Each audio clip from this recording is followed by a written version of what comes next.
Sound take 7 action. Congress हमेशा बांटो और सत्ता पाओ के फॉर्मूले पर चली है।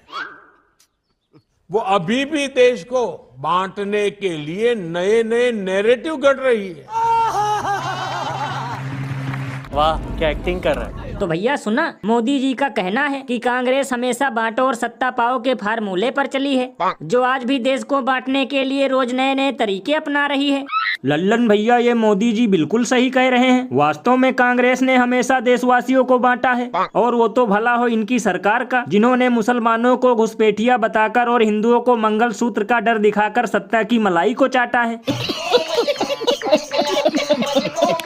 मतलब लल्लन भैया, इतना चूना तो पान वाले भी नहीं लगाते जितना कि आजकल ये बीजेपी वाले लगा रहे हैं, क्योंकि सबसे ज्यादा जाति धर्म का ड्रम तो खुद इनकी पार्टी वाले ही पीटते हैं। कभी कोई कहता है आम खरीदने से पहले नाम देखो, तो कभी कोई कहता है महंगाई के लिए मियाँ जिम्मेदार हैं, तो कोई कहता है चाकू छुरी का धार करवा के रखो तेज। फिर भी हर रैली में कहते फिरते हैं कि धर्म के नाम पर बांटती है कांग्रेस।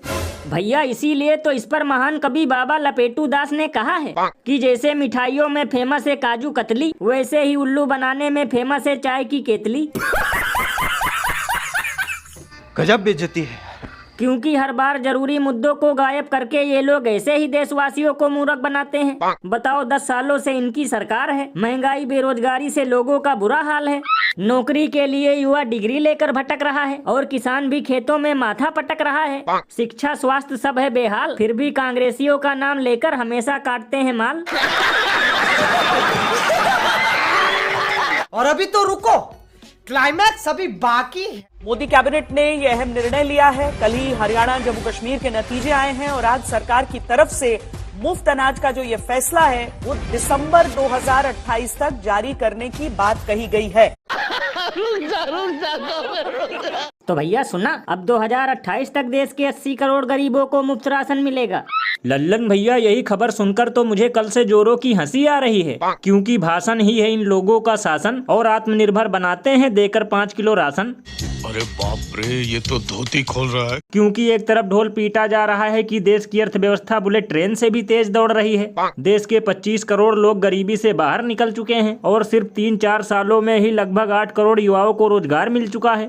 लेकिन इसके बावजूद भी देश के 80 करोड़ गरीबों को राशन देना पड़ रहा है। ये बिल्कुल सही कहा आपने। वैसे भैया शुक्र है कुछ लोग गुजारा करते हैं खाकर गोबर, वरना अब तक राशन लेने वालों की संख्या होती 100 करोड़ से ऊपर।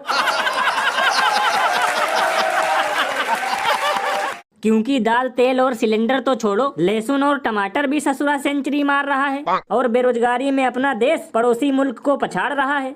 पहले कहते थे रोजगार का ऐसा मेला लगेगा कि विदेशी भी करने आएंगे नौकरी, और अब देश के युवा ही डिग्री लेकर चला रहे हैं गाय और बकरी।